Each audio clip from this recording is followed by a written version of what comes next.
এখানে এইবার এসে দেখলাম তুলসী গাছটা বেশ শুকনো হয়ে গেছে। মা অনেকবার চেষ্টা করেছেন জল টল দিয়ে যদি কোনো রকমভাবে বাঁচিয়ে রাখা যায়, কিন্তু না, সেই সুরক্ষা বোধহয় আর হলো না।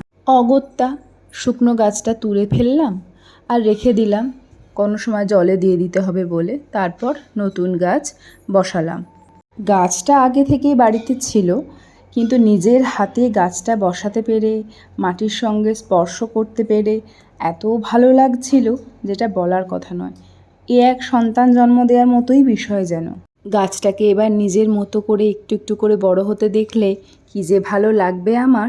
তুলসী মঞ্চটাও বেশ নোংরা হয়েছিল, তাই সেটাকে ভালোভাবে পরিষ্কার করে আশেপাশের পুরনো পাতাগুলোকে সরিয়ে চারিদিকটা ভালোভাবে ঘষে ঘষে পরিষ্কার করে তবে আমার একটু শান্তি হলো। তারপর পুরো তুলসী মঞ্চটাকে জল দিয়ে ধুলাম, মানে বেশ ভালো রকমভাবে স্নান করানো হলো, সেও একটু ঠান্ডা হলো।